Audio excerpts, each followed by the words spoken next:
पण माझ्या आईबाबांचं फार क्लिअर म्हणणं होतं की मराठी माध्यमाच्या शाळेत आपल्या दोन्ही मुली गेल्या पाहिजेत. किंबहुना मला असं वाटतं की ज्या पद्धतीने मी भाषेमध्ये माझ्या व्यक्त होऊ शकते मराठी माध्यमाची असल्यामुळे त्याचा फायदाच झाला, त्याचा तोटा कधी वाटला नाही.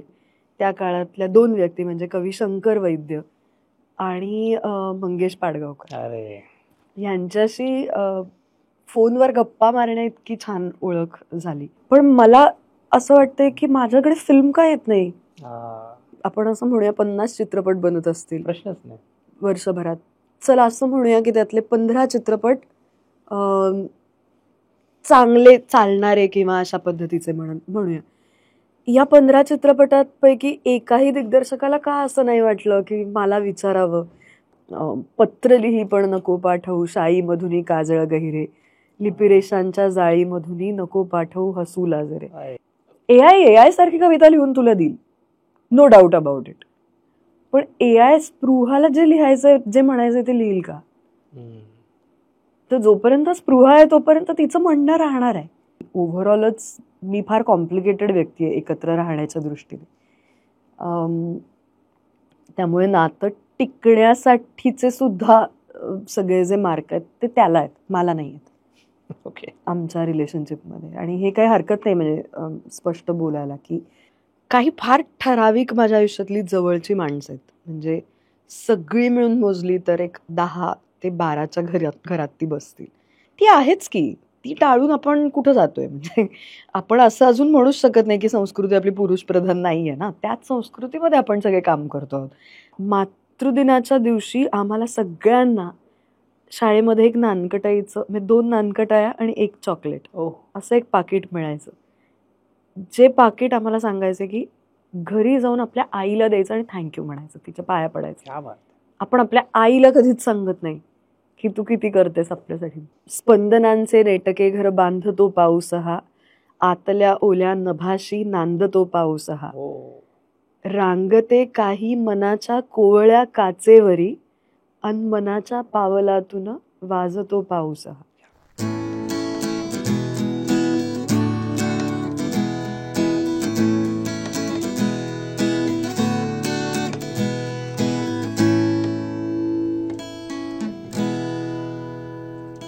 नमस्कार, मी रोहन धालवलकर.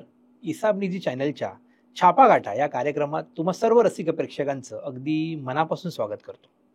मित्रांनो, आज आपल्या भेटीला अशी अभिनेत्री आली आहे जिला आपण खूप वर्ष नाटक, सिनेमा, अँकरिंग, खूप साऱ्या गोष्टींमध्ये त्यात कविता, लेखन अशी सर्व ऑलराऊंडर अशी अभिनेत्री आज आपल्या भेटीला आली आहे. ती म्हणजे स्पृहा जोशी. तर स्पृहा, तुझं इसाबनीतीमध्ये मी मनापासून स्वागत करतो. Thank you so much. थँक्यू. तुला एक छोटस गिफ्ट देतो. वा. थँक्यू. स्पृहा, आम्ही तुला लहानपणापासून पाहतो, म्हणजे तू आतापर्यंत नाटक, चित्रपट, सिनेमा खूप साऱ्या गोष्टी केल्यास. सो तुझी सुरुवात आहे ती म्हणजे बालमोहन महाविद्यालयातून झाली. आणि बालमोहन म्हणजे मूल्य आणि शिस्त याचं एक महत्व असलं तिथे असणारी शाळा आहे. तर काय शाळेमुळे तुला ह्या अभिनय क्षेत्रामध्ये ह्या मूल्य आणि शिस्तीचा किती फायदा झाला असं वाटतंय?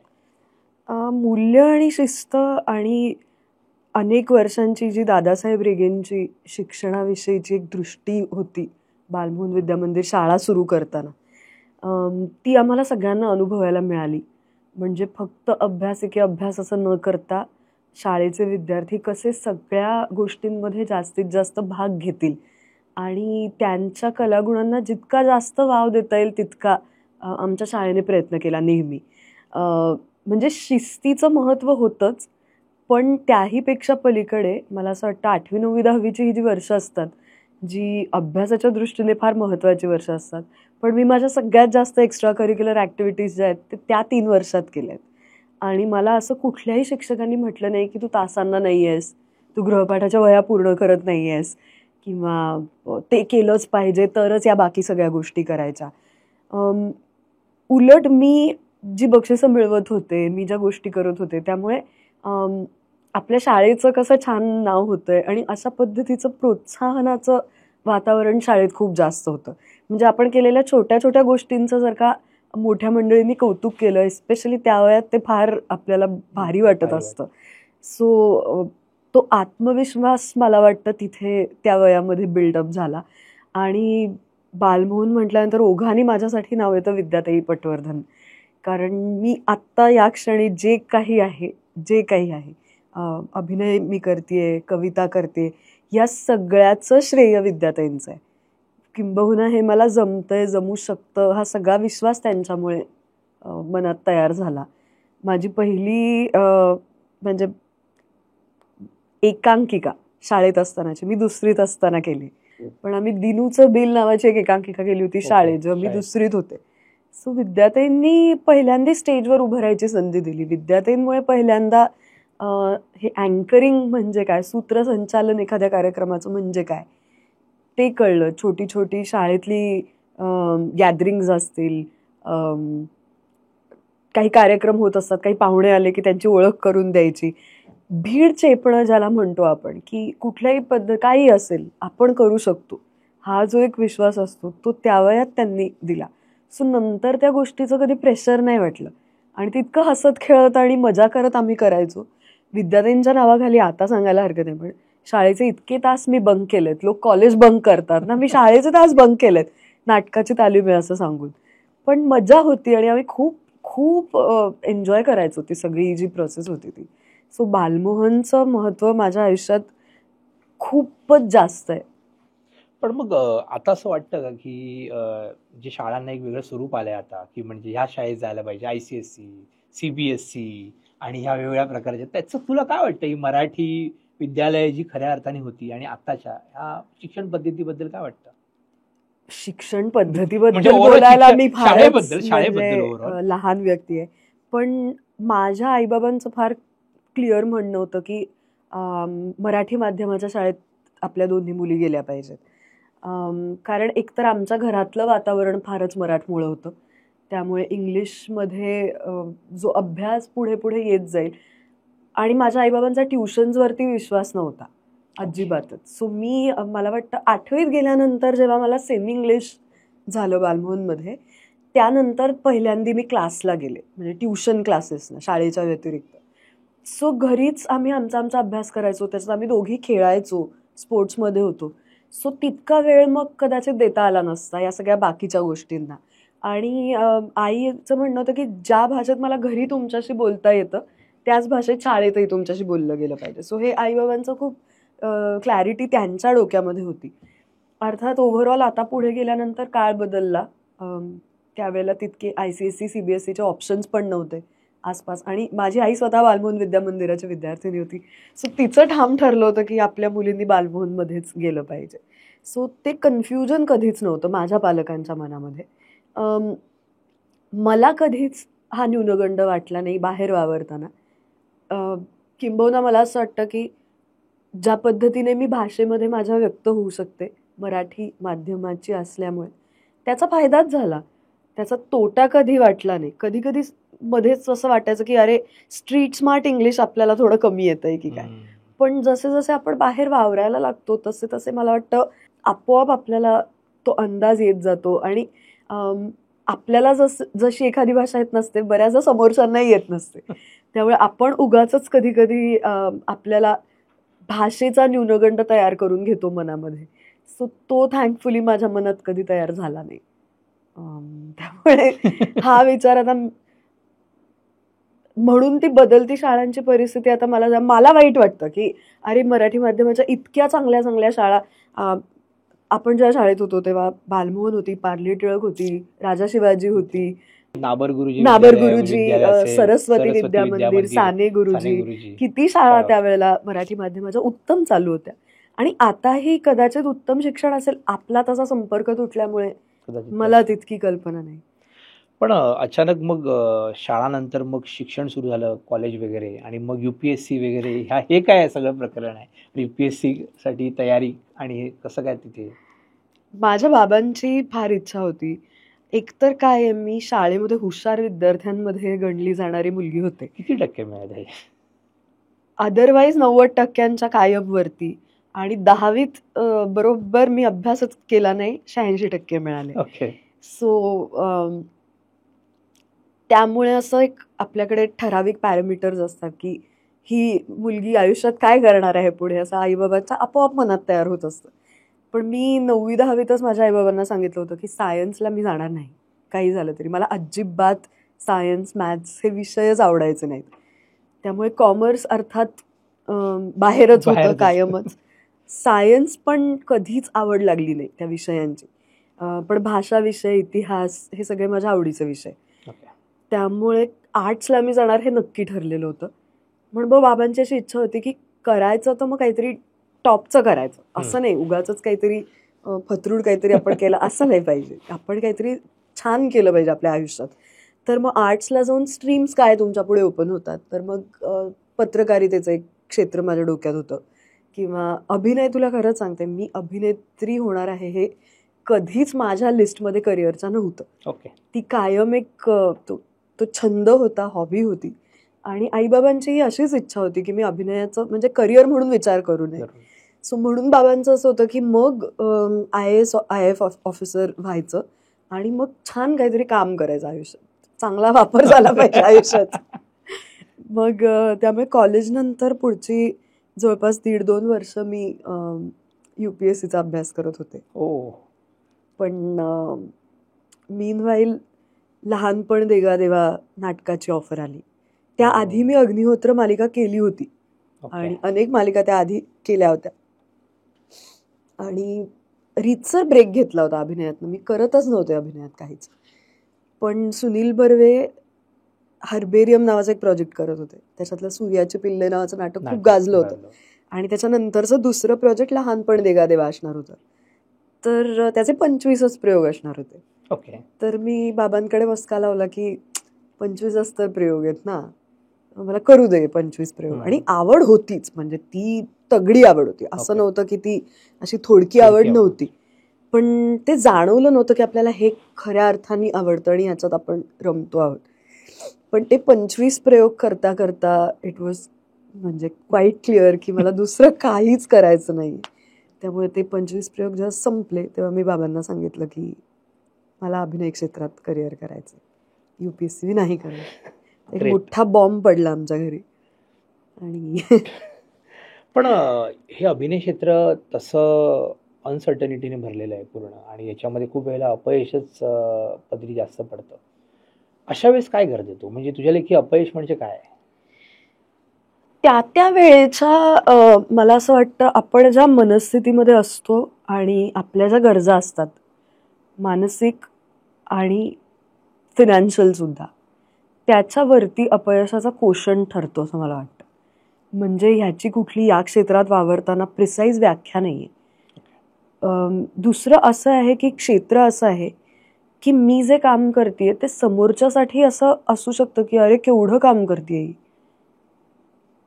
किंवा समजा दुसऱ्या एखाद्या व्यक्तीला तितक्या संधी मिळत नसतील ज्या पद्धतीच्या संधी मला मिळतात, तर त्याच्या लेखी मला आत्ता मी यशाच्या शिखरावरच आहे त्या व्यक्तीच्या लेखी. पण माझ्यासाठी आत्ता ती संधी मला हवी आहे का माझं लक्ष वेगळ्याच कशावर तरी आहे, हा पण मुद्दा आहे ना. ओके. म्हणजे मी आत्ता रोज उठून जरी काम करत असले महिन्याचे 30 दिवस तरी, फॉर एक्झाम्पल म्हणून सांगते की मी समजा आत्ता एखादं नाटक करते, चला आपण आत्ता माझं उदाहरण घेऊ. मी करते नाटक, एकीकडे पुरुष नाटक करते, त्यात प्रमुख भूमिका करते, उत्तम आहे, छान प्रयोग चाललेत, खूप प्रेक्षक येतात, संकर्षण व्यायस्पृहा चाललंय, खूप प्रयोग चाललेत, प्रेक्षक कौतुक करतात, छान चाललंय, आनंदाची गोष्ट आहे. पण मला असं वाटतंय की माझ्याकडे फिल्म का येत नाही, मला फिल्म करायची आहे यार. तर मग मी स्वतःला अपयशी म्हणायचंय का काय म्हणायचंय, हा मुद्दा असतो. किंवा पैशाची गरज असताना बऱ्याचदा डेली सोपकडे लक्ष वळतं, कारण ते माध्यम असं आहे जे तुम्हाला रोज उठून पर डेचे पैसे मिळतात तुम्हाला तिथे. सो 15-20 दिवस काम केल्यानंतर तुमचं घर उत्तम पद्धतीने चालू शकतं. पण तिथे काम करत असताना पण असं वाटत असतं की ह्याच्यात रमतोय का आपण. डेली सोप करणाऱ्या अत्यंत यशस्वी प्रसिद्धीच्या शिखरावर असलेल्या व्यक्तीला सुद्धा असं वाटत असतात ना की अरे नाटक करायचं यार, आपल्यातल्या अभिनेत्याला चॅलेंजिंग असा एखादा नाटकात रोल आहे तो नाही करायला मिळत आहे. त्यामुळे हे अपयश म्हणजे काय याची ना व्याख्या फार बदलत जाते. मी माझ्यापुरतं असं एक हल्ली डिराईव्ह करायचा प्रयत्न केलाय की मला रिकामं बसायला आवडत नाही. त्यामुळे जर का रिकामं बसण्याचा वेळ जास्त असेल तर ते त्या वेळेला मला असं वाटतं की आपल्याला यश मिळत नाही. बाकी थँकफुली झालंय कसं, आत्तापर्यंतची कामं केली आहेत त्याला प्रेक्षकांनी खूप चांगला प्रतिसाद दिला किंवा मला प्रचंड प्रेम मिळालंय प्रत्येक माध्यमात. मालिका असतील, चित्रपट असतील, नाटक असेल, कथाबाह्य एखादा कार्यक्रम असेल, सूरनवा ध्यास नवासारखा, या सगळ्या माध्यमांमधनं प्रेक्षकांनी इतकं प्रेम दिलंय की खरं तर मला तक्रारीला जागा नाही माझ्याकडे, की लौकिकार्थाने मी यशस्वी डेफिनेटली आहे आणि मला फार त्याबद्दल म्हणजे काय म्हणतो ग्रॅटिट्यूड, कृतज्ञतेची भावना आहे की ज्यांनी मला ती काम करायची संधी दिली आहे किंवा प्रेक्षकांनी ते इतकं चांगल्या पद्धतीने ॲक्सेप्ट केलं आहे. सो मला ती फार मोठी गोष्ट वाटते. पण मग ह्या पद्धतीने कम्पेअर करायला लागले तर असं वाटतं की सिनेमांमध्ये मला मग तितकं काम करायला मिळालं नाही किंवा तितकं एक्सप्लोअर करायला अजून तरी मिळालेलं नाही जे मला आवडेल करायला. पण का असं होत असेल? म्हणजे सिनेमाची एक त्याची जी म्हणजे कास्टिंग करण्याची एक पद्धती किंवा त्यांचा एक साचेबद्ध त्यांचं एक सर्कल आहे का की जेणेकरून मला माहिती तू तर सगळे दिसतेस, मला माहिती ऑडिशन म्हणजे काय असणार, म्हणजे मला खरंच माहिती नाही. मी खूपदा हा विचार करते की आपण असं म्हणूया 50 चित्रपट बनत असतील प्रश्नच नाही वर्षभरात, चला असं म्हणूया की त्यातले 15 चित्रपट चांगले चालणारे किंवा अशा पद्धतीचे म्हणूया. या 15 चित्रपटांपैकी एकाही दिग्दर्शकाला का असं नाही वाटलं की मला विचारावं? मग कदाचित त्याच्यात माझंही काही चुकत असेल. म्हणजे कदाचित बऱ्याचदा असंही असतं की त्या कॅरेक्टरला आपण जात नाही, तो त्या दिग्दर्शकाचा आउटलुक असतो. पण असं काही आहे का की मी पैसे जास्त मागतेय? तर नाही. असं वाटतंय का की मी फार बिझी आहे? तर तशातलाही भाग नाही. मुळात मी बिझी आहे का नाही हे त्यांनी मला विचारलं तर त्यांना कळेल, पण हा कॉलच आपल्याकडे काय येत नाहीये. हे मी अनेकदा विचार याच्याबद्दलचा करायचा प्रयत्न केलाय, पण मला त्याचं ठोस उत्तर ऑनेस्टली मिळालेलं नाहीये किंवा त्याच्यासाठी आता आणखीन वेगळं काय करायला हवं हेही मला अजून कळलेलं नाही. मी प्रयत्न करते पण ते शोधून काढायचा की काय केलं म्हणजे आपल्याकडे चांगले सिनेमे येऊ शकतील. मला माहिती नाही आता. कदाचित असं वाटतंय की म्हणजे अशाने म्हणजे असे चांगल्या अभिनेत्री तुझ्यासारख्या ज्या आहेत आणि त्यामुळे प्रॉब्लेम असं आहे की सिनेमा म्हणजे हल्लीच्या काळामध्ये एक थोडंसं म्हणजे कमर्शियल आस्पेक्टने खूप बघितलं जातं आणि त्यामुळे मग दिसणं आणि ग्लॅमर ह्याच्यामध्ये जास्त त्या साईडला वळत आहे का? त्यामुळे कदाचित विचारलं जात नाही का, हा प्रश्न पडतोय. म्हणजे तसं असेलही. मला ते मी म्हटलं ना, मला त्या गोष्टीचं ठोस उत्तर अजून मिळालेलं नाही. ते मी शोधायचा प्रयत्न करते आणि या निमित्ताने जर का कुठल्या दिग्दर्शकाला असं वाटलं तर फारच आनंद होईल मला, की कारण मी डेफिनेटली चांगल्या चित्रपटांच्या शोधात आहे. मला आत्ता बघताना असं वाटतं की सिनेमा माध्यमामध्ये आपण स्वतःला फार एक्सप्लोअर केलेलं नाही, ते आपल्याला करता यावं अभिनेत्री म्हणून. ठीक आहे, चला त्यानिमित्ताने एक लोक बघतील आणि त्यानिमित्ताने आपण युनिव्हर्स मध्ये असं सोडून ठेवू की मॅनिफेस्ट करू. स्पृहा, सगळ्यात महत्वाची गोष्ट म्हणजे तू एक आम्हाला नेहमी असं वाटतं की तू अभिनेत्री तर आहेसच, पण एक चांगली कवयित्री देखील आहेस आणि तुझ्या कविता आम्ही ऐकत असतो, ज्याने मोटिवेशन मिळतं. खूप वेळेला तू ज्यांच्याबरोबर कार्यक्रम करतेस वेगवेगळा, नेहमीच असं वाटतं की तुझं वाचिक अभिनयावर एक वेगळा कंट्रोल आहे. तर ही कविता कशी आयुष्यात आली आणि त्याचा आयुष्यावर किती परिणाम आहे तुझ्या? विद्याताई हेच नाव पुन्हा पुन्हा माझ्या डोक्यात येतं की बालश्री नावाची एक स्पर्धा असते, नॅशनल बालभवन दिल्लीला आहे, त्यांच्यातर्फे ती घेतली जाते आणि त्याच्या 3 फेऱ्या असतात, रिजनल, झोनल आणि नॅशनल. त्याबद्दल अजूनही फार माहिती नाही लोकांना, पण भारतभरातून तिथं मुलं येतात आणि जी मुलं जिंकतात त्यांना राष्ट्रपतींच्या हस्ते बक्षीस मिळतं. तर मी 9वीत असताना या स्पर्धेला विद्यार्थ्यांनी मला जबरदस्तीने पाठवलं आणि क्रिएटिव्ह रायटिंगसाठी पाठवलं. ओके. आणि माझं असं होतं की त्यावेळेला आमची दे धमाल वगैरे मालिका झाली होती जी विद्यार्थ्यांनी प्रोड्यूस केली होती. का त्यांना मला रायटिंगला पाठवावं असं वाटलं हे मला आजतागायत कळलेलं नाही आहे हे कोड. पण मला असं वाटायचं की अरे आता आपण ॲक्टर होत ना, आपण क्रिएटिव्ह परफॉर्मन्समध्ये पार्टिसिपेट केलं पाहिजे. तर विद्याताई मला म्हणल्या तिथे येणारी जी मुलं असतात परफॉर्मन्ससाठी ती 10-10, 12-12 वर्ष नृत्य शिकलेली, गाणं शिकलेली, एखादं वाद्य शिकलेली अशी मुलं असतात. ह्यातलं आपल्याला काही येतं का? नाही, यातलं काही येतं. मग तिथे आपला काही पाड लागणार नाही.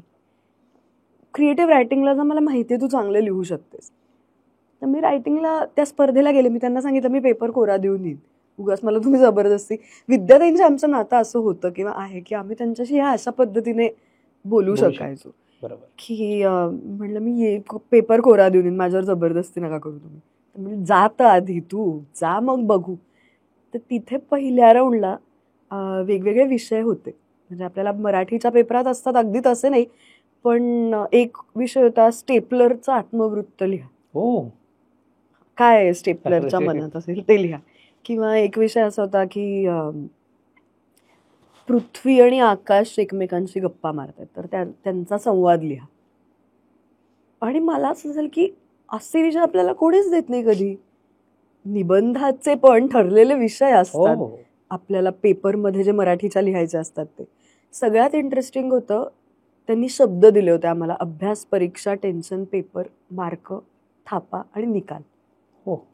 आणि त्या शब्दांवर एक कविता करायची होती किंवा निबंध लिहायचा होता. माझ्याकडे इतर गोष्टी माझ्या लिहून झाल्या होत्या, खूप वेळ होता.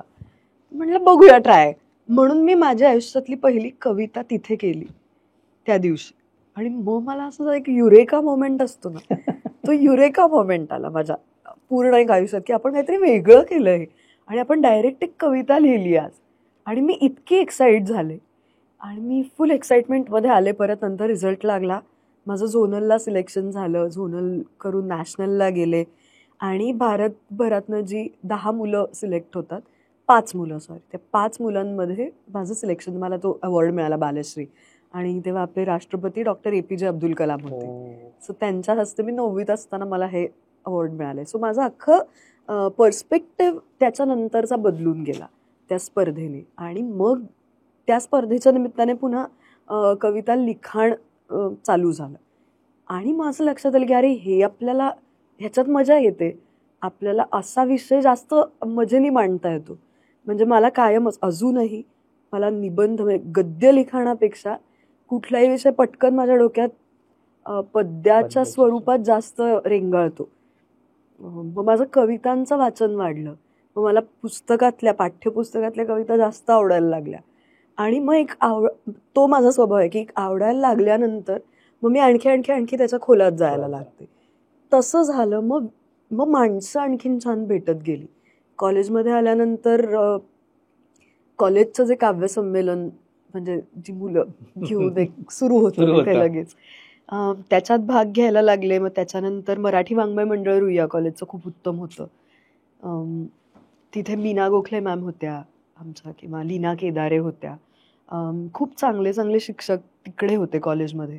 त्याच्यानंतर नलेश पाटील, अशोक नायगावकर, किशोर कदम, अरुण म्हात्रे, ही सगळी मंडळी भेटली. सगळ्यात महत्त्वाची व्यक्ती मला भेटलेली त्या काळातल्या 2 व्यक्ती म्हणजे कवी शंकर वैद्य आणि मंगेश पाडगावकर. यांच्याशी फोनवर गप्पा मारण्या इतकी छान ओळख झाली. आणि मग मी कुठलेही प्रश्न त्यांना विचारायचे. छोट्याशा कवितेतली एखादी अडचण वैद्य सर तासनतास माझ्याशी फोनवर बोलायचे, डिस्कस करायचे. मग तिथून पुढे कवितांचा अभ्यास आणि कवितांचं वाचन चालू झालं. आणि काय वाचायला पाहिजे, आत्ता लेखन खूप केलं पाहिजे का लेखन पॉज करून वाचनावरती भर दिला पाहिजे, हे या सगळ्या मंडळींमुळे कळलं. कारण ते वय आपलं असं असतं की एकतर कविता येत असतील तर आपोआप तुम्ही एखाद्या खास व्यक्तीसाठी करूच लागता. म्हणजे टांगसाळ सुरू झाल्यासारखी एक आपलं तुम्ही कविता पाडणं ज्याला म्हणतो ती पण एक फेज असते. सो त्या वयामध्ये ह्या सगळ्या लोकांनी खूप त्याचं क्रिटिकल अनालिसिस करायला, कारण आपल्याला सगळं छानच वाटत असतं आपण लिहितो ते.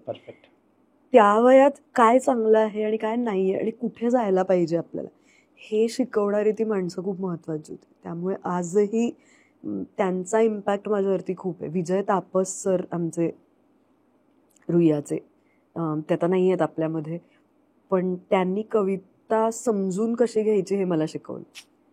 सो त्याच्यामुळे कुठलीही कविता माझ्या समोर आली की मी त्या पॅरामीटर्सनी लगेच त्याचं स्कॅनिंग माझ्या डोक्यात चालू होतं. आणि त्यामुळे कविता वाचन हा माझ्यासाठी खूप आनंदाचा भाग आहे. ते राहिलं माझ्यासोबत पुढे. पण तुझ्या आयुष्यावर प्रभाव ठेवणाऱ्या, म्हणजे प्रभाव ठेवून गेल्या, किंवा अशा कुठल्या 2-3 कविता किंवा एखादी कविता जी तुझ्यावर नेहमी प्रभाव ठेवली आहे त्या कवितेने? मी अशा अनेक कविता तुला सांगू शकते. म्हणजे ॲक्च्युली फार अवघड आहे, कारण या सगळ्या लोकांनी इतकं प्रचंड काम केलं आहे. मला अनेक लोकांच्या अशा कविता तुला, म्हणजे बाभ बोरकर आहेत ज्यांचे शब्द, अनुप्रास हा जो अलंकार आहे आपला कवितांमधून, इतकी सुंदर शब्दांची निवड बाभ बोरकरांच्या कवितेमध्ये आपल्याला दिसते. म्हणजे गडद निळे जलद भरुनी आले, शीतलतनु चपल चरण अनिल गड निघाले, किंवा इंद्रनील चंद्रकांत सांज सुंदरीही, येई हसत मधुर मंद विश्व मंजिरीही. आता हे ऐकतानाच आपण ते चित्र डोळ्यासमोर आपल्या काढायला लागतो की म्हणजे किती रंगांची, किती तालाची, किती नादाची त्याच्यामध्ये उधळण आहे त्या शब्दांमध्ये. इंदिरा संतांच्या कविता आहेत ज्याच्यामध्ये एका छोट्या छोट्या कवितेत एक एक गोष्ट सापडते. त्यांची मध्यमवर्गी गार्गी नावाची एक कविता आहे, ती कविता असेल, किंवा पत्र लिही पण नको पाठवू, शाई मधुनी काजळ गहिरे, लिपिरेषांच्या जाळी मधुनी नको पाठवू हसू लाजरे. असं ते अशक्य सुंदर सुंदर या लोकांनी लिहून ठेवले. किंवा शांताबाईंची पैठणी कविता आहे, ती आपल्याला, ह्या कविता आपल्याला पाठ्यपुस्तकात होत्या, पण आपण कधी त्यांच्याकडे तितक्या प्रेमाने पाहिलं नाही. भट साहेबांचे लाभले आम्हास भाग्य बोलतो मराठी, जाहलो खरेच धन्य ऐकतो मराठी. म्हणजे ही कविता एकीकडे आहे. किंवा त्यांच्या गझला ज्या गाण्यांमधून आपल्यापर्यंत पोहोचल्या, ती भट साहेबांची प्रकृती एकीकडे आहे. पाडगावकरांच्या कविता असेल, कुसुमाग्रजांचा माझ्यावरती खूप जास्त प्रभाव आहे. म्हणजे तू म्हणलास की ही कविता कशी सुचली असेल, पृथ्वीचे प्रेमगीत त्यांची कविता आहे. ती ऐकताना मला नेहमी असं होतं की किती मोठा विचार केलाय. म्हणजे कुसुमाग्रजांच्या कविता या छोट्या अवकाशाच्या कविताच नाहीत. विंदा करंदीकर छोट्या अवकाशाच्या कविताच नाही, त्यांनी कायम भव्यच बघितलं सगळं. म्हणजे विषय घेतले ते असे की समोरच्याला प्रेरणाच मिळेल कायम त्यातून. हे सगळे कवी, किंवा नंतर पण म्हणजे नायगावकरांच्या कविता आहेत, नलेश दादांच्या कविता मला भयंकर आवडणाऱ्या कविता आहेत. म्हणजे सगळ्या असं सांधणाऱ्या, काहीतरी आपल्या आतलं काहीतरी सांधणाऱ्या या कविता आहेत. सो अरुण म्हात्रेंच्या कविता, म्हणजे स्पंदनांचे रेटके घर बांधतो पाऊस हा, आतल्या ओल्या नभाशी नांदतो पाऊस हा, रांगते काही मनाच्या कोवळ्या काचेवरी, अन मनाच्या पावलातून वाजतो पाऊस हा. अशी अरुण काकांची एक कविता. सो हे इतकं मिळालं आसपासून की पाडगावकरांनी मला समोर बसवून कविता कशी लिहिली पाहिजे हे सांगितलं होतं. हे भाग्य किती जणांना मिळतं. म्हणजे त्या काळात कदाचित मला ते तितकं जाणवलंही नव्हतं.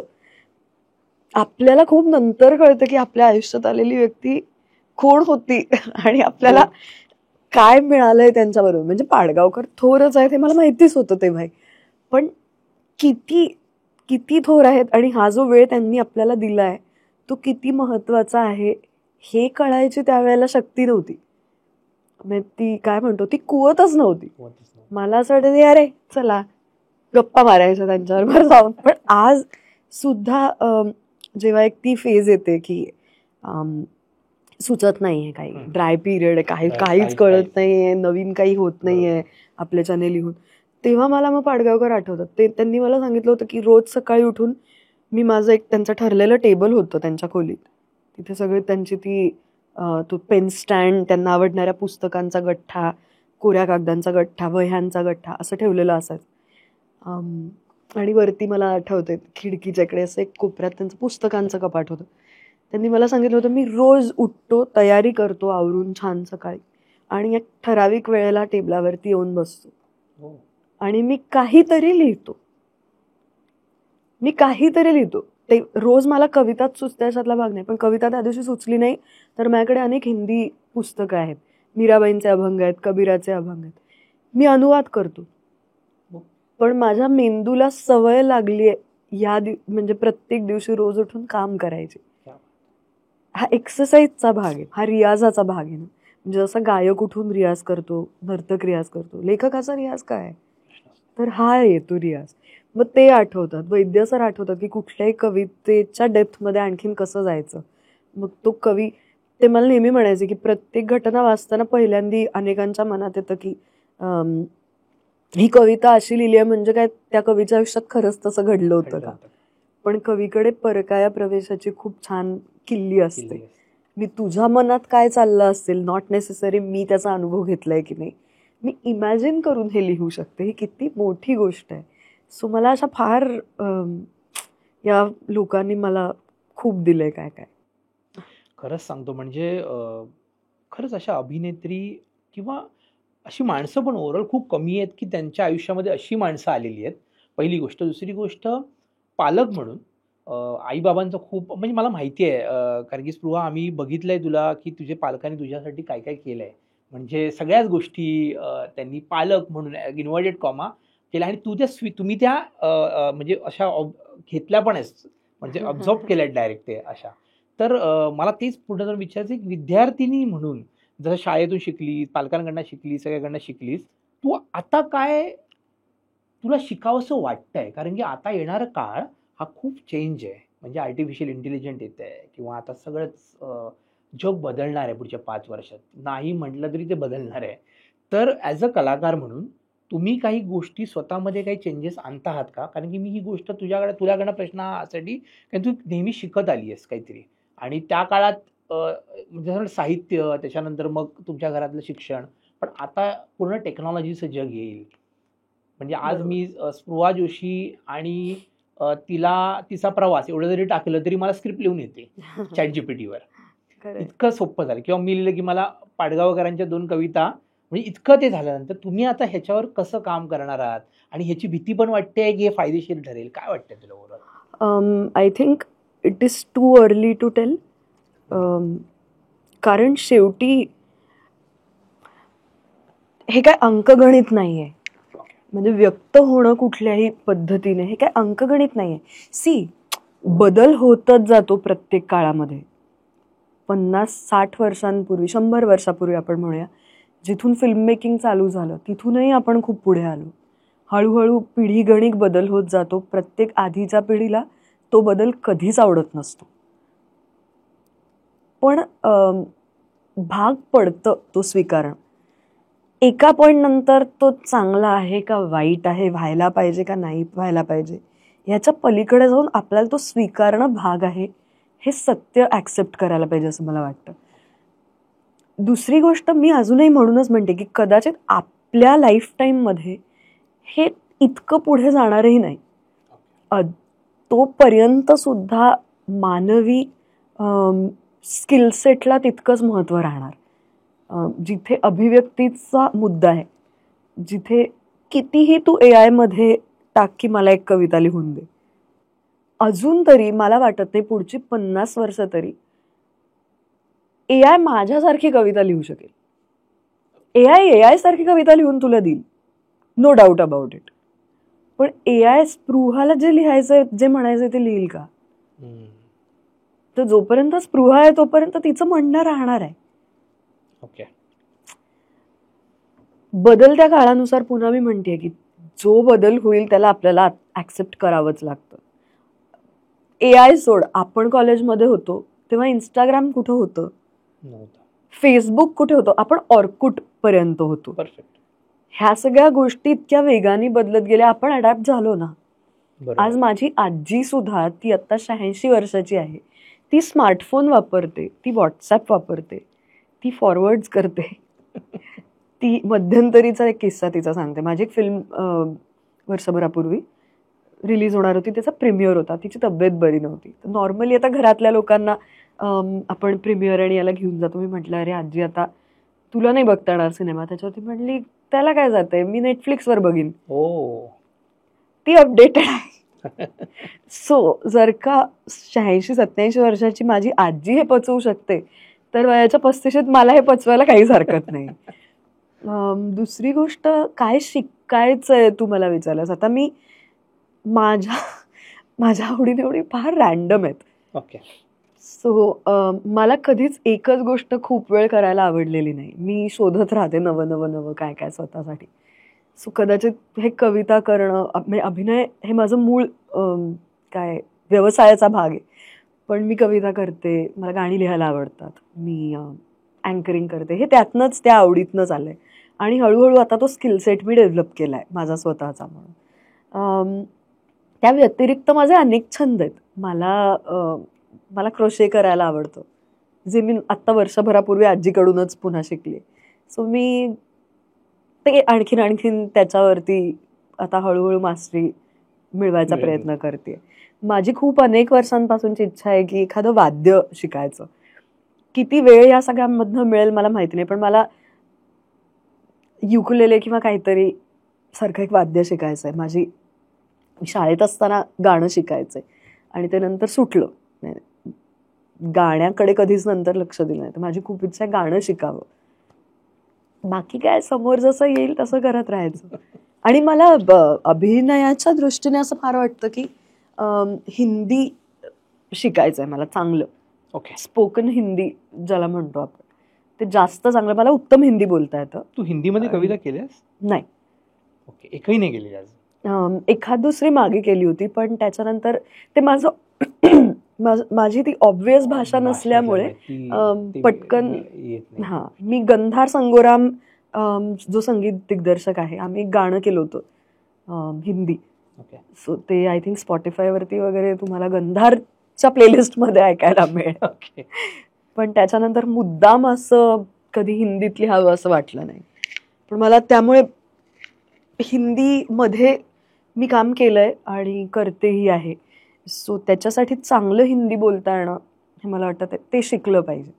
सो त्याचा अभ्यास मला डेफिनेटली करायचा आहे. तर बालक झालं, पालक झालं, आता ऑब्व्हियसली नवरा वरद. काय वरद आयुष्यामध्ये लग्न केलंस तू आणि आता ह्या पुढचा सगळा संसार सुरू आहे, तर त्याने काय काय बदललं आयुष्य लग्नानंतर आणि संसाराबद्दल? तो माझा खूप चांगला मित्र आहे, हे सगळ्यात महत्वाचं. दुसरी गोष्ट, ज्या क्षेत्रात मी आहे आणि ज्या वेळांमध्ये मी काम करते त्यामध्ये ॲडजस्टमेंट ही फार मोठी गोष्ट आहे त्या नात्यामधली. तर त्याचं 100% जे श्रेय आहे ते मी त्याला देते. आणि ओव्हरऑलच मी फार कॉम्प्लिकेटेड व्यक्ती आहे एकत्र राहण्याच्या दृष्टीने.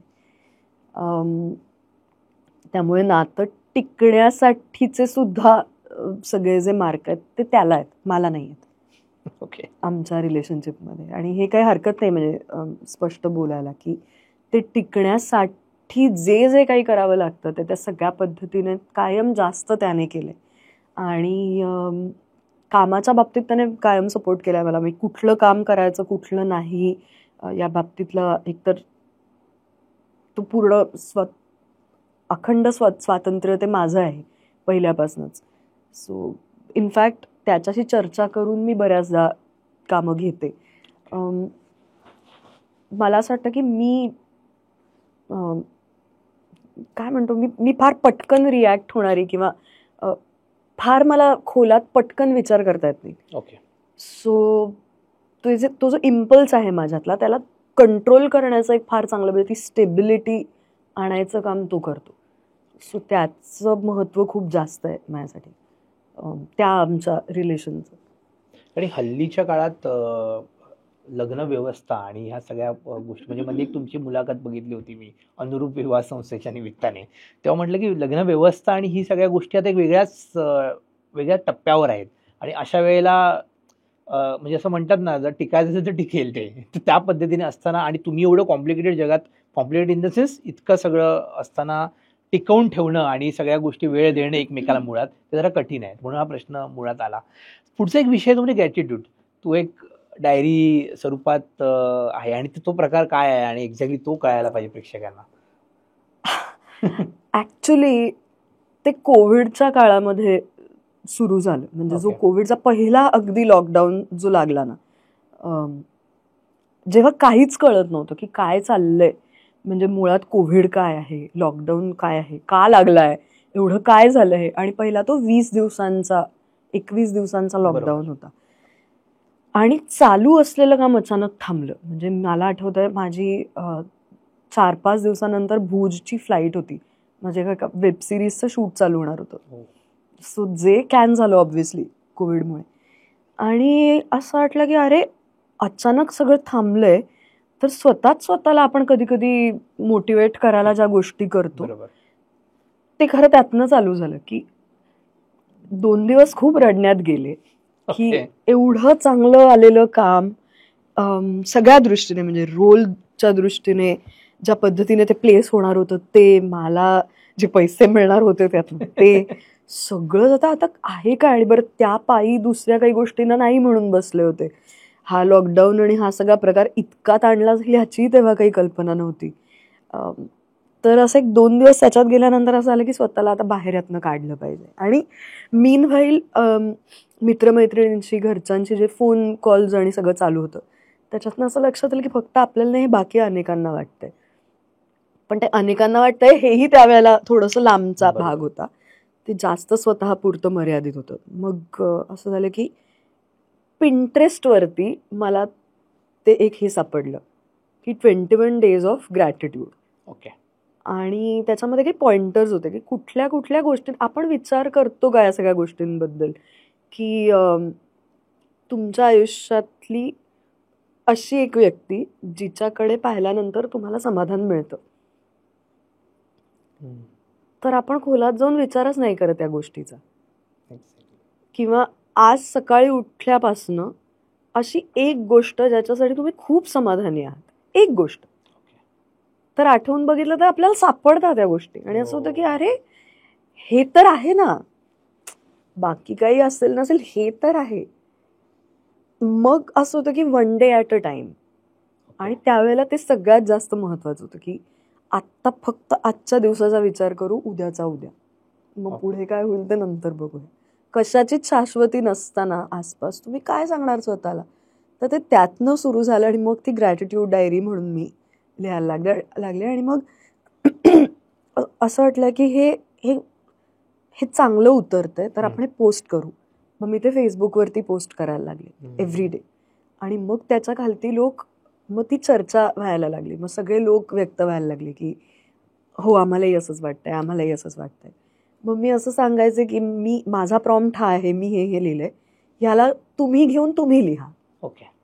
तुमच्या आयुष्यातलं. मग ते असे लोक मोठ्या मोठ्या कमेंट्स करायला लागले आणि छान वाटायचं. म्हणजे ती फेज मग हळू सोपी झाली त्या काळातली त्या निमित्ताने.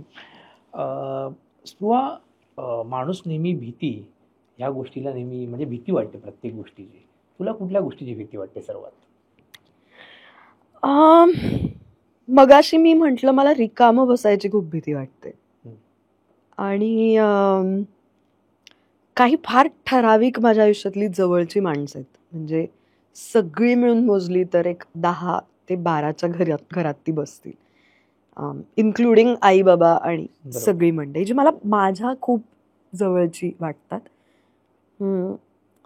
त्यांना ते नसतील तर काय, ही भीती माझ्या मनातली फार मोठी भीती आहे.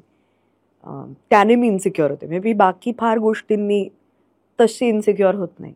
मी माझ्या डोक्यामध्ये, म्हणजे कामाच्या बाबतीत मला इन्सिक्युरिटी नाही आहे, मला माणसांच्या बाबतीत आहे.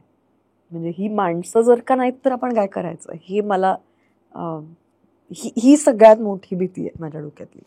आणि सर्वात जास्त आनंद कधी होतो? डिपेंड्स. मला मी खूप, बरं असंही नाही की फार मोठ्या ॲम्बिशन्स आहेत, त्यामुळे छोट्या गोष्टींनी पण मला खूप मजा येते. आणि मी म्हणलं तसंच की या लोकांबरोबर असताना मला खूप जास्त आनंद होतो. म्हणजे नुकतंच आत्ता माझी जी धाकटी बहीण आहे क्षिप्रा, तिला बाळ झालं आत्ता. आत्ता 4 महिन्याचा होईल तो. सो तो झाल्यानंतरचा जो आनंद आहे, मला असं वाटतं की गेल्या कित्येक वर्षातला मला सगळ्यात जास्त आनंद जेव्हा मी त्याला पहिल्यांदा हातात घेतलं तेव्हा झाला. सो त्याचं कबीर नाव आहे.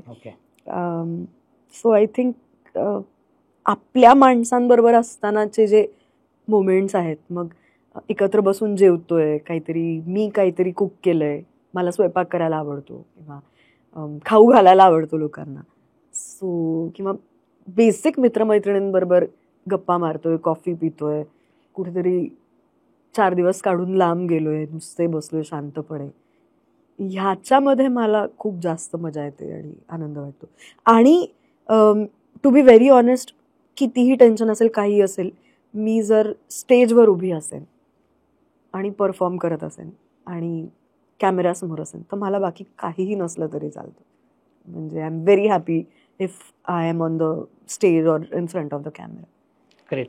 स्पृहा, तुझं आणि तुझ्या बहिणीचं एक वेगळंच नातं आहे आणि ती खरं स्पोर्ट्समन आहे आणि आम्ही बऱ्यापैकी तिने एका म्हणलं आय थिंक नॅशनल वगैरे सगळ्याच गोष्टींमध्ये तिने तेवढं केलेलं आहे. तर कसं नातं आहे तुमचं दोघांचं आणि तुम्ही कशा पद्धतीने एकमेकाला हे करता, सपोर्ट करता किंवा राहता? काय, मला ती फारच महत्वाची व्यक्ती आहे माझ्या आयुष्यातली. तुला गंमत वाटेल, म्हणजे खोटं वाटतं लोकांना, पण आमच्यात 5 वर्षाचं अंतर आहे. ती 5 वर्षांनी माझ्यापेक्षा धाकटी आहे. आम्ही कधीच भांडलेलो नाही, काय म्हणते? कधीही नाही. ती बाळ असल्यापासून, ती लहान असल्यापासून ते आजतागायत आम्ही कधीही भांडलेलो नाही. हो.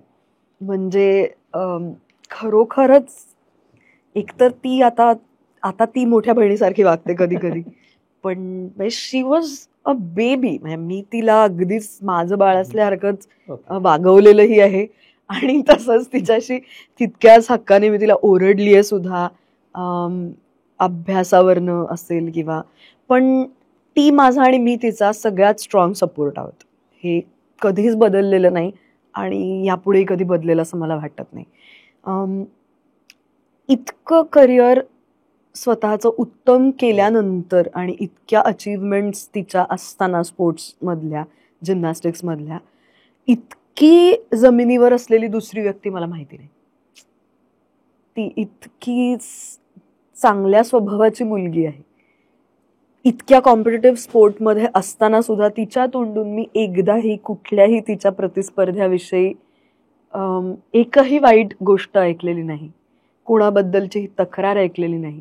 तिने खरोखरच आपल्याला जे शिकवतात किंवा आपण जे पुस्तकी वाक्य आपल्याला वाटतं की स्पर्धा स्वतःशी असली पाहिजे, हे मी तिला करताना बघितलंय. आणि ते झाल्यानंतर तिला जी काही अवॉर्ड्स मिळाली, हे आज सुद्धा तू तिच्याशी बोललास किंवा जोपर्यंत तुला माहिती नाहीये बाहेरनं की तिने एवढं अचीव्ह केलंय, तुला म्हणजे अंदाज सुद्धा येणार नाही. कारण ती स्वतःच्या तोंडाने कधीच सांगायला जात नाही. तिच्या बोलण्या वागण्यात ती बढाई मारणं जे आहे ते नाहीये. अत्यंत साधा आणि निखळ स्वभाव असलेली ती मुलगी आहे. सो मला फारच ती फारच गोड मुलगी आहे. म्हणजे तू 2 ठिकाणी जगतेस. म्हणजे एक असं हे जग जिथे सगळंच खोटं आहे, म्हणजे सगळंच खोटं इन द सेन्स तुमचा अभिनय, तुमची गोष्ट आभासी जग आहे आणि तुम्ही हे आणि घरी असणारं सगळं खरं, पण जे ऍक्च्युअल प्रेम आहे, ज्या ऍक्च्युअल भावना आहे, ज्या गोष्टी आहेत, जसं तू अशी म्हणाले त्याप्रमाणे मला असं तुझ्या बोलण्यावरून मागच्या 1 तासभरात आणि असं खूप वेळा जाणवतं की हे जे संपूर्ण इंडस्ट्री आहे, मराठी इंडस्ट्री आहे किंवा इथे तुझे किती मित्र आहेत आणि खरोखर किती मित्र आहेत किंवा मित्र मैत्रिणी आहेत किंवा असंच आपलं प्रोफेशनलिझम आहे, काय वाटतं? दोन्ही होतं. म्हणजे माझं काय माहिती का, मला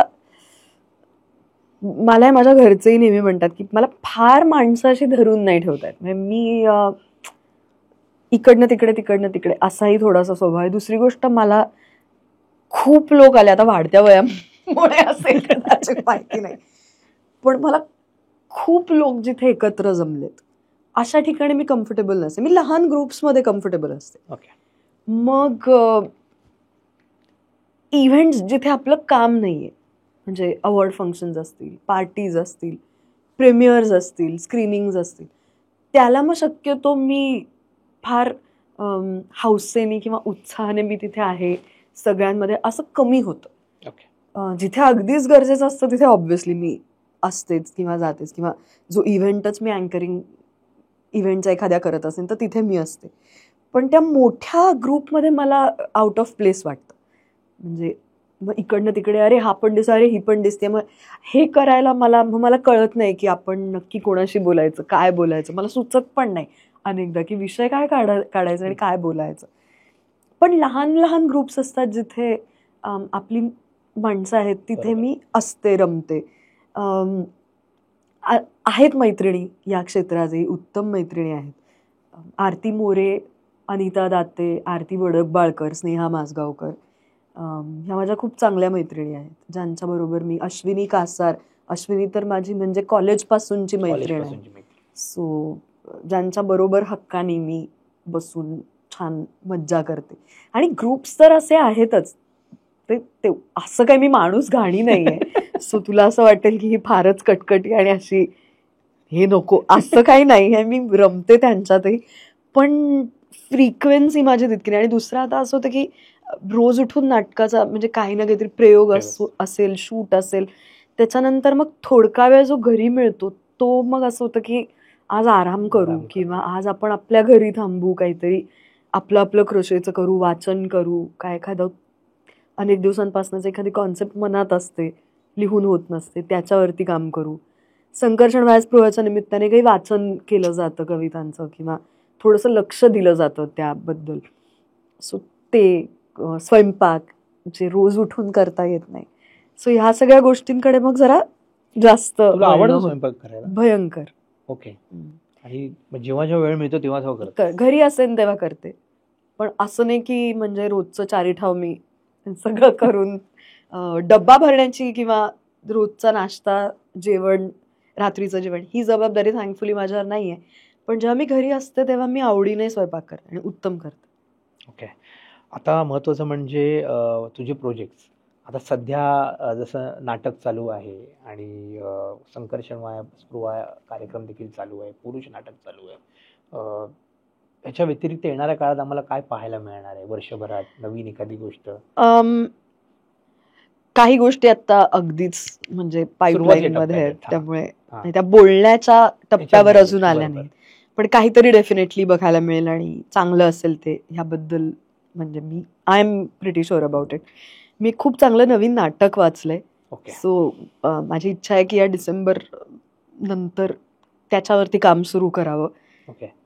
मीनव्हाईल मला वाटतं डिसेंबर 2025 पर्यंत पुरुषचे प्रयोग आम्ही करणार आहोत. सो त्यालाही खूप उत्तम प्रतिसाद आता आहे. संकर्षण व्यासपृहाचे काही परदेश दौरे आहेत, किंवा शतजन्म शोधताना नावाचा आत्ता एक आम्ही फार छान कार्यक्रम नव्याने करतो आहोत. देवेंद्र भोमे म्हणून संगीत दिग्दर्शक आहे पुण्याचा, त्याच्या संकल्पनेतला हा कार्यक्रम आहे. सो त्याचे आम्ही आता महिन्याला एखाद दुसरा एवढेच त्याचे प्रयोग आहेत, पण ते फार फार सुंदर तो रंगतो कार्यक्रम. त्यामुळे त्याचे काही प्रयोग असतील. आणि बाकी माझ्या स्वतःच्या पुस्तकावरती कवितांच्या मी काम करते. सो ते एक जरा आता तिकडे माझं लक्ष आहे, त्या प्रोजेक्टकडे ऍक्च्युली. खूप महत्वाचं आहे, कारण की पुस्तक तुझं येणं हा म्हणजे खरंच पर्वणी आहे. कारण की एवढ्या वर्षाचं तुझं कविता आणि कविता संदर्भातलं काम खूपच ग्रेट आहे. असा कुठला रोल आहे जो तुला नेहमी असं वाटतो की हा तुला मिळायला हवा होता किंवा मिळायला हवा, आणि जो तुला करायला आवडेल, एक कॅरेक्टर किंवा ती गोष्ट जी नेहमी तुला असं वाटतं की मी ऑब्वियस करू शकते व्यवस्थित? तुला मी खूप ऑनेस्टली सांगू का, की कलाकारांची जमात अशी स्वार्थी असते ना, की आसपास पाहतो आपण सगळ्याच भूमिका असं वाटतं की आपल्याला हे करायला मिळायला पाहिजे होतं. ते खरं, हे होतच राहतं. त्यामुळे तो ड्रीम रोलची संकल्पना काही ती जातच नाही, ती कधीच पूर्ण होत नाही ते जे असतं ते. पुरुष ऍक्च्युली माझ्यासाठी अशी एक भूमिका आत्ता आहे की आपल्याला असं वाटतं ना की बकेट लिस्ट असते म्हणतो आपण, ते टिक मार्क्स झाले पाहिजेत. तर ती अंबिका करायला मिळणं ही माझ्यासाठी एक बकेट लिस्टची गोष्ट होती, ती ह्या निमित्ताने पूर्ण झाली. त्यामुळे जरा मला असं वाटतं की हावरटपणा थोडा कमी केला पाहिजे. पण असे खरंच अनेक अनेक रोल्स आहेत जे मला वाटतं की आपल्या वाट्याला यावेत. मुळात फिमेल सेंट्रिक एका मुलीच्या अवतीभोवती फिरणारी गोष्ट आली ना की असं वाटतं की त्यात आपण असायला पाहिजे. तू स्वतः तशी आहेस का? म्हणजे पुरुष प्रधान संस्कृतीला तू किती हे करतेस? ती आहेच की. ती टाळून आपण कुठं जातोय. म्हणजे आपण असं अजून म्हणूच शकत नाही की संस्कृती आपली पुरुष प्रधान नाही आहे ना. त्याच संस्कृतीमध्ये आपण सगळे काम करतो आहोत. म्हणून तर असं होतं की अरे हाही एक फॅक्टर आहे, हाही दाखवा. म्हणजे पुरुषांच्या बरोबर ज्या बायका काम करतायत त्याबद्दलही दाखवा. ऍक्च्युली आता एक रिंती नावाची फिल्म मी केली. आम्हाला आता ती शॉर्ट फिल्म आहे. म्हणजे ती एक मला वाटतं 45-50 मिनिटांची फिल्म असेल. डॉक्टर रिंती बॅनर्जी म्हणून IIT मुंबईच्या एक सायंटिस्ट प्रोफेसर होत्या, ज्या कोविडमध्ये गेल्या. त्यांच्या आयुष्यावरची ही फिल्म आहे आणि त्याच्यात मी त्यांचं काम केलंय, रिंती बॅनर्जींचं.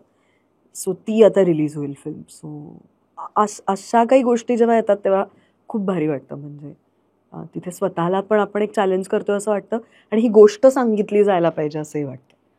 सो ते ड्रीम रोल्स तयार होत राहतात आसपास. तू आस्तिक आहेस की नास्तिक आहेस? बापरे, एकदम. मी मध्ये आहे खरं सांगायचं तर. म्हणजे मी रोज उठून पूजा नाही करत किंवा फार मी धार्मिक नाहीये फार, पण माझी गणपतीवरती श्रद्धा आहे. आमच्या घरातलं वातावरणही खूप टिपिकल आहे, त्याच्यामुळे घरून ज्या गोष्टी चालत आल्यात त्या माझ्या डोक्यात आहेत. पण ह्या वारी उठून देवळात जायलाच पाहिजे, हा उपास केलाच पाहिजे किंवा ह्या पद्धतीच्या गोष्टी मी नाही करत. पण अडचणीत असले तर हात जोडले जातात का, तर हो जोडले जातात. ह्या पद्धतीची मी आहे. सुपर्ब. आमचा कार्यक्रम छापागाटा आहे हिसाबनीतीचा. प्रत्येक कलाकार, कुठल्या व्यक्ती दुसरी बाजू असते जी कोणासमोर कधी येत नसते. म्हणजे उदाहरणार्थ कोणी सामाजिक कार्य करत असतं, कोणी एखादा छंद बाळगत असतं. तर अशी कुठली गोष्ट आहे जी आतापर्यंत स्पृहाची कधी कोणी, पण ती गोष्ट अशी आहे की जी आतापर्यंत कोणी ऐकलीच नाहीये, बघितलीच नाहीये, किंवा ती गोष्ट दुसरी बाजू आहे, असं काही आहे का एखादं? असं काही नाहीये खरं तर फार. म्हणजे त्यातल्या त्यात आता क्रोशेबद्दलच फार लोकांना माहिती नाही की मी हे करते. ओके. पण तो माझा फार आता म्हणजे जवळचा छंद झालाय. तो सुरू झाला गेल्या वर्षी. माझ्या बाबांची बायपास सर्जरी झाली आणि ते ऑपरेशन त्यांचं चालू असताना सगळेच टेन्शन मध्ये होतो. माझ्या घरी माझ्या दोन्ही आज्या आहेत, 86 वर्षाची एक आणि 87 वर्षाची, दोघी आहेत. तर त्याही दोघी टेन्शन मध्ये होत्या. मी हॉस्पिटल टू घर असं सगळं करत होते. तर आईची आई माझ्या जी आहे ती अनेक वर्ष आणि खूप उत्तम क्रोशे करते. माझी आईही करते, पण आजी फारच छान करते. तर असंच तिला मी म्हटलं की तिचंही थोडंसं लक्ष विचलित करायला की मला शिकव तू काय करतेस ते. तिला जरा धक्का बसला की हे काय विचारते आपल्याला. तर तिने मला दाखवलं मग ते साखळी आणि उभे खांब, आडवे खांब वगैरे काय काय. तर त्याच्यात माझा जरा टाइमपास झाला. मलाही बरं वाटलं, माझंही थोडंसं लक्ष त्या टेन्शनमधनं बाजूला आलं. आणि हॉस्पिटलमध्ये मग बसायला जेव्हा जायचं होतं तेव्हा मी तो गुंडा घेऊन गेले माझ्याबरोबर. आणि ते करता करता मी इतकी रमले त्यात की त्या पहिल्या 4 दिवसात मी जवळपास 6-7 तास दिवसभरातले तेच करत बसले. आणि मग तो चस्का लागला. आणि मी जे मगाशी म्हटलं की मी एकदा एक गोष्ट, तो नाद लागला की मी त्याच्यात आणखी डीप जायला लागते. सो मग ते पहिलं आल्यानंतर ती म्हणली की अरे हे छान आलंय, मग आता मी तुला पुढचं दाखवते. मग तिने मला एक छोटंसं असं मला वाटतं कोस्टर सारखं एक करायचं दाखवलं. ते केल्यानंतर मी म्हणलं की हे मला कुठे आणखीन, तर मग मी युट्यूबवरती सर्च केलं, कारण सतत कुठे तिला विचारणार. मी घरी आले 4 दिवसानंतर माझ्या इकडे गोरेगावला. युट्यूबचा तो पॅटर्न मिळाल्यानंतर आपल्याकडे AI ची गंमत आता ती अशी आहे, इंस्टाग्राम म्हणा किंवा युट्यूब, तुमच्या अल्गोरिदम मध्ये तुम्ही एकदा एक गोष्ट बघितलीत की तुम्हाला फीड तसं येत जातं. मग मला इंस्टाग्रामवरती पण त्या पोस्ट दिसायला लागल्या. मग मी त्या सेव्ह करायला लागले आणि करता करता वर्षभरात आता मी माझं क्रोशेचं पेज आहे इतपत प्रगती केली आहे. इंस्टाग्रामवरती हॅपी हुक नावाचं एक पेज आहे माझं. त्याच्यावरती मी केलेले सगळे जे प्रोजेक्ट आहेत ते अपलोड करते. So great. स्पृहा, तुझ्याशी बोलून एक तासभर खूप मजा आली. आणि तू व्यक्ती म्हणून कशी आहेस आणि तुझं एकंदरीत काय, आम्ही तुला खरंच मला आठवतंय तेव्हापासून पहिलं मगाशी पण आपण ऑफ द कॅमेराही म्हटलं की विद्यार्थिनी कशी असावी, स्पृहा आणि चिपरासारखी असावी, असे आम्ही बालमोल मधले अशा गोष्टी ऐकलेल्या आख्यायिका. आणि बालमोलमधून सगळेच विद्यार्थी तसे होते. म्हणजे मी खरंच म्हणजे सगळ्यांना सांगेन की बालमोहन शाळा एक वेगळंच रसायन आहे.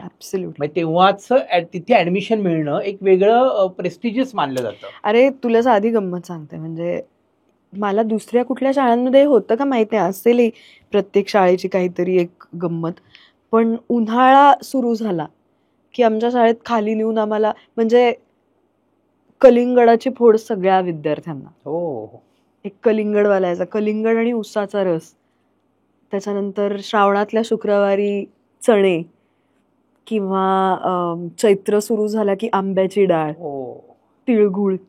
जे तिळगुळ 10वीतल्या सगळ्या मुली दादांच्या घरी जाऊन वळणार आणि ते तिळगुळ सगळ्या मुलांना देणार. किंवा आणखीन अशा किती गोष्टी. मातृदिन, मातृदिनाच्या दिवशी आम्हाला सगळ्यांना शाळेमध्ये एक नानकटाईचं, म्हणजे 2 नानकटाया आणि 1 चॉकलेट असं एक पाकिट मिळायचं. जे पाकिट आम्हाला सांगायचं की घरी जाऊन आपल्या आईला द्यायचं आणि थँक्यू म्हणायचं, तिच्या पाया पडायचं. आपण आपल्या आईला कधीच सांगत नाही की तू किती करतेस आपल्यासाठी. आता या छोट्या छोट्या गोष्टींनी तुमच्या डोक्यामध्ये त्या वयात, मी जसं आपण बोलताना इतका वेळ बोलतो, आपल्याला त्या गोष्टींचं ना हे आत्ता का महत्वाचं आहे त्याचं महत्व त्या क्षणी कळत नाही, पण ते नंतर आपल्याला पुढच्या आयुष्यात खूप त्या गोष्टी शिदोरी म्हणून वापरता येत राहतात. ती पुंजी फार मोठी असते. मुळात खरं सांगू, तुझं मुलाखत घेण्याचं खूप अभिनेत्रींचा आणि वगैरे मुलाखत घेतो, पण संस्कार म्हणतात ना, इन्व्हर्टेड कॉमा, तो प्रकार खूप म्हणजे तो शाळांमुळेच आलाय. म्हणजे शाळेत जे शिकवलं जायचं ना, ते अभ्यास कसा करावा, आयुष्य का करावा, आणि तुमच्या आयुष्यामध्ये जसे रेगेश सर वगैरे असल्यामुळे सगळे तुमच्या पूर्ण त्या शाळांमधल्या याच्यामध्ये ते शिक्षकांमध्ये पण ती गोष्ट आली. आणि आता ते शिक्षक आणि ते पाय आता कमी राहिले जसं म्हणतात. साध्या साध्या गोष्टी असतात, अक्षर बघून ओळखता येतं हा बालमोहनचा किंवा बालमोहनची आहे का नाही. म्हणजे ते काही छडी घेऊन उभे नसायचे, पण छान अक्षरात लिहिलं पाहिजे, छान वही दिसली पाहिजे आपली. ते बरं, ह्याच्यावर पण असंख्य गोष्टी असतात की पण कशाला, त्याने काय फरक पडतो, नाही पडतो. जे तू सुरुवातीला अगदी प्रश्न विचारलास की ती काय मूल्य असतात आणि काय शिस्त असते, की टापटीप आपण असलं पाहिजे, छान स्वच्छ बघायला आपल्याला परत आपलीच वही उघडून आपल्याला वाचावीशी वाटते ना. रोज उठून आपण अभ्यास करत असतो ते गिरमिटलेलं असलं नाही वाटत चांगलं. किती छोटी गोष्ट आहे, पण ही नंतर पण अनेक वर्ष तुमच्या सोबत राहते.